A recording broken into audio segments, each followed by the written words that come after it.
Gabriel POV. Excited na akong umuwi ng Pinas. Halos mag-isang taon din ang aking pananatili sa Italy. Parang kailan lang, nagkakagulo pa sa bahay ngayon, ay pabalik na naman ako sa bahay na madami nakakatromang karanasan. Hindi lang sa akin, kundi para sa amin dalawa ni Ate Kim. Ang pagsama sa akin ni Ate Kim sa Italy ay isang pangyayari sa buhay ko na hindi ko pinagsisisihan at palagi kong pinagpapasalamat. Madami akong kailangang asikasuhin, kaya ako uuwi ng Pinas. Una sa lahat, kailangan malaman kong kalagayan ni Ava. Kung totoong iniiwan to ni Ate Nicole, baka mamaya, mapano ang bata. Bukod dito, ay meron din akong gustong bilhin property.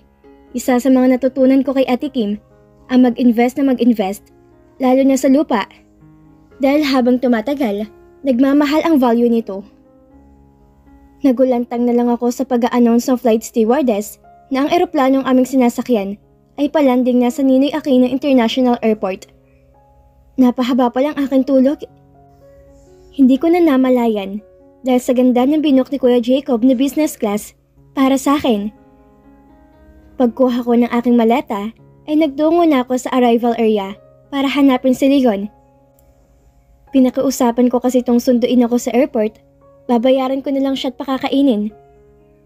Mabilis ko naman tong nakita na kumakaway sa akin mula sa di kalayuan. Sinalubong niya ako at siya na mismo ang nagtulak sa aking trolley. Ang laki ng ngiti nito sa akin. Triple sa araw kasi niyang nagpag-usapan namin babayad ko sa kanya. Tulong ko na rin yun para sa kanya. Wow naman, Gabriel! At sensadong asensado ka na ah. Big time na mga suot mo. Pangaasar niya sa akin na makaupo na kami sa kanyang sasakyan. Sira ulo, tigilan mo ako sa ganyang pangaasar mo. Ikaw ang big time, may sarili ka ng sasakyan ngayon. Akalain mo yon? Dati patambay-tambay ka lang. Aba, balita ko din, paalis ka na din pala ah. Sagot ko naman sa kanya. Sinuwerte lang kami ni Monica. Ang ganda na naging trabaho niya sa Korea. Di ba nag-exam yun sa EPS? Eh nung patapos ng kontrata niya, nag-try siya magpalit ng visa. Kaya magiging E7 na siya.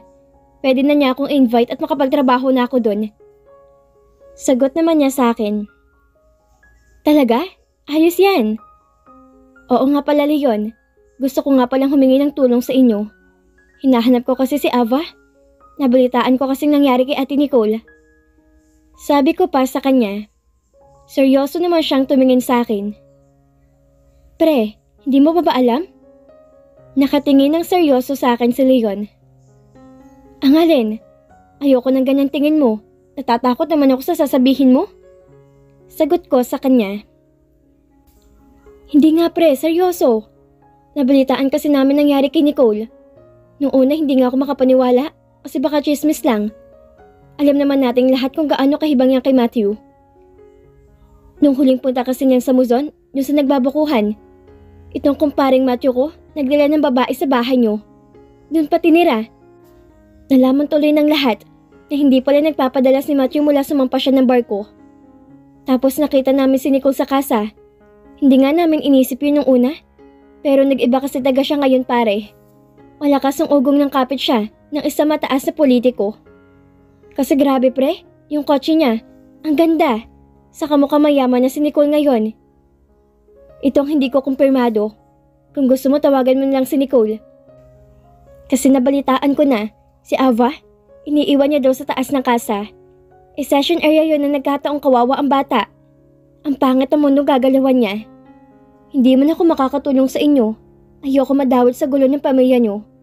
Paalisin na din kasi ako. Pasensya na pre. Impormasyon lang ang pwede kong maitulong sa'yo. Sagot naman niya sa akin. Nagulat ako sa sinabi sa akin ni Leon. Kaya naman hindi na ako nag-atubiling tawagan tong sa Ate Nicole. Nangibabaw ang galit ko sa kanya, sakaling totoo ang mga sinabi ni Leon. Ngunit panay lang ang ring ng kanyang cellphone. Minay-message ko din to, pero hindi na siya nagre-reply. Kaya naisipan kong tumawag kay Ate Kim para kausapin nila ang detective nila at magbigay ng impormasyong nakalap ko. Ayoko naman masyadong stressin sa Ate Kim dahil kakapanganak pa lang niya sa kambal. Inabuti kong si Kuya Jacob ang kausapin ko na masinsinan tungkol dito. Pagdating ko sa bahay, ay tumambad sa akin ang bahay naming sobrang gulo. Ang daming basag na gamit, sobrang gulo din ang buong bahay. Kumpirmasyon sa ikinuwento ni Leon sa akin, kaya lalo ako natakot sa sitwasyon ni Ava. Kung nalaman ni ate na wala na sa kanya si Matthew, baka pabayaan na din niya si Ava. Ibinaba ko lang ang gamit ko sa aking kwarto. Nagtawag ako na maglilinis ng aming bahay, na babayaran ko, at saka ko kinontak ang aking malalapit na kaibigan na maaaring nakakita kay ate Nicole, pati na kay Ava. Isang kaibigan ko ang nakapagsabi sa akin ng lugar kung saan ko maaaring matagpuan si ate Nicole. Dito umano nagtatrabaho si ate, kaya naman hindi na ako nag-aksaya ng oras. Pinuntahan ko na to, ngunit sarado pa to ng aking pagdating. Masyado pa ata ako maaga. Matyaga ako naghintay sa labas ng bar na yon hanggang sa magbukas na ito. Miss, dito ba nagtatrabaho si Nicole Flores? Tanong ko sa isang babae na lumabas mula sa club na yon. Oo, dito. Pero alam kong hindi pa siya pwedeng tumanggap ng customer. Ako na lang boy, available ako. Malanding sagot naman ng babaeng to. Importante ang kailangan ko. Pakitawag siya. Naiinis kong sagot sa babaeng to. Hay nako. Wala, hindi mo makakausap. Pinagbawalan ni Eliza baka mapatay pa yon, lalo ng proyektano niya. Nabugbog niya nga ng dahil sa selos? Che, makalayas na nga. Kahit mang kapinangalang sanang sisingilin ko sa'yo, napakasuplado mo naman. Inis itong tumalikod sa akin.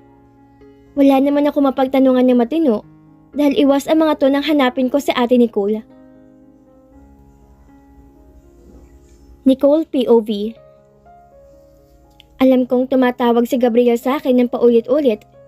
Gustuhin ko mang sagutin ang kanyang tawag upang makahingi ng tulong. Ngunit hindi ko magawa dahil kapit ni Eduardo ang aking cellphone. Tali ang aking mga kamay at puro paninindak ang ginawa sa akin ni Eduardo.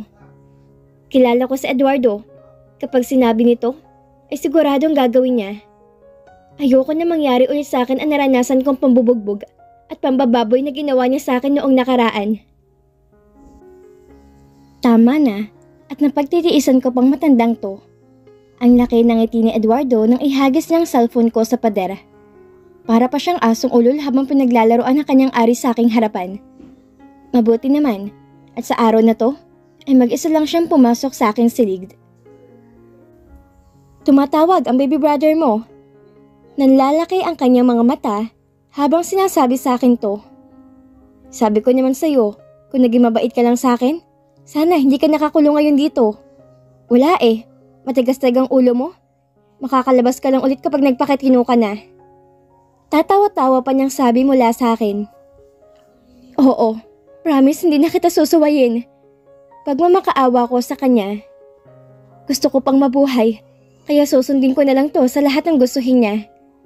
Ilang beses ako nakiusap kay Eliza na patakasin na lang niya ako at hayaan niya akong lumayo sa lugar na yon. Pero mariintong tumuto sa aking plano. Si Eliza, ang lubusang nakakakilala kay Eduardo. Ilang babae na din ang naibigay niya kay Eduardo para maging alaga nito. Galanti to pero baliw. Pinigilan ako nito sa aking plano dahil kahit saan ako magtago dito sa Pilipinas, ay kayang-kaya niya akong ipahanap at ipaligpit. Bumalik muli ang akong tingin kay Eduardo habang nakatayo siya. At ako naman ay nakaluhod sa kanyang harapan. Parehas kaming nakahubot-hubad ng mga sandaling yon. Nilagyan ni Eduardo ng tali ang aking leeg na animoy isa kong alagang aso nito. Hinahaplos-haplos niya ang aking buhok na parang alagang pinapaamo. Hibang na ito, dala ng pagkakalulong niya sa bisyo. Minsan ay masaya to, pero segundo lang ay bigla na namang magagalit. Tandaan mo Nicole, akin ka lang. Gagawin ko ang gusto kong gawin sa'yo. Pinihisan kita at binigay kong lahat ng luho sa'yo. Hindi naman sana tayo magkakaproblema. Kaya lang ang hindi ka masunurin sa akin. Kinapitan niyang aking ulo at madiintong isinibusob sa kanyang sandata. Pinabukan niyang aking bibig at halos magkandabilaok-bilaok na ako sa diin na kanyang ginagawa. Hinayaan ko na lang siya kung ano man ang nais niyang gawin sa akin. Wala na din naman ako magagawa. Kahit naman laban ako lang ang kawawa dahil lalo to nanggigigil sa akin. At tama si Belen, hayaan ko lang to magsawa sa akin hanggang makahanap siya ng iba. Kesa naman makita na lang nila ako sa ilog na palutang-lutang. Nandidiri man ako sa aking sarili, pero niluluno ko na lang ang aking pride. Itinayo na ako ni Eduardo, pinatuwad niya ako. Ilalaro niyang akin na maya-maya'y maramdaman kong may ipinasok tong tila bola sa akin. May kapit din itong sex toys na nilaro-laro niya sa loob ng akin. Hindi pa to nakontento sa kanyang ginagawa sa akin. Pinosas niyang aking mga kamay at paa sa kama habang nakikita kong may sinaset up siyang tila dildido na machine. Itinutok niya yun sa akin. May kapit siyang remote control. Umupo siya sa tapat ng aking puwerta. Nagsimula na siyang laruin to. Nag-i-enjoy itong manood habang nilalaro ang akin. Una ay mabagal lang itong naglalabas-masok sa akin hanggang ilipat niya ang speed nito at naging pabilis ng pabilis na naglalabas-masok ang laruan nito sa akin. Nakakakiliti din to. Sa isip-isip ko, ay mas okay na to kaysa laspagan ako na matandang manyakis na to. Tuwang-tuwa to at panay ang paghit-hit ng kanyang sigarilyong marijuana. Nagano siya sa aking harapan habang walang tigil siya sa paglalaro sa aking buong katawan. Pinagpapasalamat ko na lang din at hindi niya ako pinapaso ng kanyang hinihit-hit. Napagkatuwaan niyang paghit-hit din ako ng kanyang sinisigarilyo. Dahil wala naman akong choice, kaya sinunod ko na lang to. Ang sarap pala sa pakiramdam ng gumagamit ito. Una ay nauubo pa ako, hanggang sa nagustuhan ko na din ang lasa nito. Good girl! Ayan, kung ganyan ka ba naman ng ganyan palagi, edi magkakasundo tayo? Anas pa nito. Inaagaw ko na sa kanyang sinindihan niyang marijuana. Napaparamay na din ako ng nahihit-hit. Pakiramdam ko ay lumulutang na ako. Narinig kong tinawag ni Eduardo si Eliza. Meron siyang pinadala sa aming silid. Puting items na parang tawas. Sigurado akong droga to. Good item ba to, Eliza? Tanong ni Eduardo. Siyempre naman, Eduardo. Ikaw pa ba naman ang lolokohin ko? Alam mo namang ikaw ang the best customers namin dito. Sagot naman ni Eliza. Nanginginang ang mga mata nito habang binibilang ang perang inabot sa kanya ni Eduardo. Hindi na din to nagtagal at sinarado na niya ang pinto. Nilatag niya sa harapan ko ang isang foil na nakabilot sa isang lighter. Nilagay niya sa loob ng pulbos sa droga at saka to sinimulang hit-hitin. Oh, tikman mo. Higupin mo lang pag sinindahan ko na. Sabi ni Eduardo sa akin. Sinubukan ko din to. Mas masarap pa sa pakiramdam ang tama nito. Sa mga sandaling to, ay nakalimot ako sa pait na naging kapalaran ko. Para na ako lumulutang sa gaan ng aking pakiramdam. Lumabas na to mula sa aking silid. Naiwan ako nakatulala sa isang sulok. Hinihit-hit ang natirang sigarilyo sa kanyang iniwan. Dumating si Belen na magkalabas na ito. Nang iwan lang siya ng pagkain sa akin at kinandado niya ang aking silid. Dahil sa high na high ako, wala akong pakaalam sa mga nangyayari sa paligid ko. Kinabukasan, nagulat ako na makita kong sarili kong wala pa ring saplot. Bumaba na din ang tama sa aking katawan. Nagmamadali ako nagsuot ng damit at nagtungo sa pintuan. Lalabas sana ako, ngunit nakandado na to. Dinampot ko ang cellphone ko na nasa sahig, ngunit hindi na to gumagana dahil sa lakas ng pagkakabato ni Eduardo. Hindi ko na malaman ang aking gagawin. Akala ko'y okay na kami ni Eduardo. Ngunit ngayon, ay mas lumala pa to. Pinagahampas ko ang pintuan. Alam ko may nakakarinig sa akin dahil daanin itong tao na nagtatrabaho sa kasa. Isa pa, ay malapit to sa counter area ng kasa. Buksan niyo ang pinto! Belen! Alam ko naririnig mo ko! Walang tigil ang paulit-ulit ko tong ginawa. Ngunit wala ni isang tumulong sa akin. Lumipas ang mga araw at nagbubukas lamang ang pintuan ng aking silid sa tuwing darating sa Eduardo. Dahil sa paulit-ulit itong paghit-hit ng droga sa aking harapan, ay hinahanap-hanap na to ng aking sistema. Nanginginig ng aking katawan at hindi na ako mapakali sa mga oras sa bumabang aking tama at hindi ako mapagbigyan na gumamit. Dahil sa pagiging masunurin ko kay Eduardo, araw-araw itinuturukan ako ng tauhan ni Eliza bilang reward sa akin. Wala na akong pakaalam dahil ito na lang ang magpapakagaan sa aking loob. Dumating ang isang araw Bago kami mag-session na Eduardo, ay naalala kong araw na dapat may magpapadala ko kay Ava. Nakiusap ako kay Eduardo.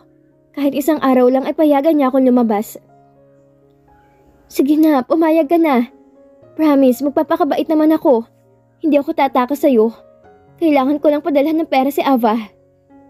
Pagmamakaawa ko kay Eduardo. Isang malakas na sampal ang naging sagot niya sa akin. Simula sa araw na to, kalimutan mo nang may anak ka. Sagot niya sa akin. Hindi pa ako nakakapagsalita ulit nang talikuran na niya ako at lumabas na sa silid ko. Hinabol ko pa siya, ngunit tinabig niya lang ako. Please, Eduardo, buksan mo yung pinto. Nagmamakaawa ako sa'yo. Hindi siya sumagot sa akin. Narinig ko ang lagabag ng kanyang paa na papalayo na sa aking silid. Halos mapaos na ako sa pag-iyak. Gusto ko na makatakas ang pier ng lugar na to. Hindi ko na kayang tiisin ang ginagawa sa akin ni Eduardo. Para na ako mababaliw. Ilang oras din na nagdaan nang marinig ko ang paglagatok ng portahan ng pinto. Nagmamadali itong pumasok sa akin silid. Naghatid lang siya ng pagkain sa aking kwarto. Belen, please tulungan mo ako. Mamamatay na ako dito. Pagsusumamo ko kay Belen. Pasensya ka na, Nicole. Sinabi ko na sa'yong sundin mo lang gusto ni Eduardo. Galit na galit naman siya ngayon. Kumain ka at magpakalakas. Basta, sundin mo lang siya. Ayan na lang may tutulong ko sa'yo. Huwag mo nang hintayin na mas malala pang mangyari sa'yo. Sagot naman niya sa akin. Nagmamadali na tong lumabas ng aking silid. Gabriel POV. Sa tagal ng hinintay ko sa labas ng club na sinasabing pinagtatrabuhan ni Ate Nicole, ay wala akong nakuhang sagot mula sa kahit na sinong tao dito. Lahat sila umiiwas sa akin. Sinubukan ko na din pumasok sa loob at uminom ng ilang rounds ng alak. May pangilang-ilang babaeng lumapit sa akin at nais na magpa-table. Handa ako magbayad, ngunit na malaman nila na kapatid ako ni Ate Nicole, ay parang isang pitik na umiwas ang mga to sa akin. Parang takot na takot silang malaman kung tungkol kay Ate Nicole, kaya nagdesisyon na akong umalis sa lugar na iyon. Hello ate, alam kong hindi ka dapat ma-stress, pero may balita na ba mula sa detective kung anong kalagayan ni Ava? Tanong ko kay Ate Kim. Hindi ako mapakali. Pakiramdam ko ay may bumubulong sa akin upang hanapin ang aking pamangkin. Gabriel, huwag ka na munang gumawa ng anumang hakbang. Okay na din naman ako. Babiyahe kami ni Jacob pa uwi ng Pinas. Gagamitin namin ang private plane nila Jacob. Hindi magandang kondisyon ni Ava. Nakita na ni detective ang kanyang kinaroroonan. Pati si Nicole. Uuwi kami. Bukas kami maglalandad sa Pinas. See you. Sagot naman ni ate sa akin. Magpahinga ka na muna ngayon. Bukas na tayo mag-usap. Lasing ka na ata. Sabi pa ni ate. Nagpaalam na siya sa akin. Seryoso to sa kanyang sinasabi. At alam ko may matinding dahilan to kung bakit siya uuwi ng Pinas.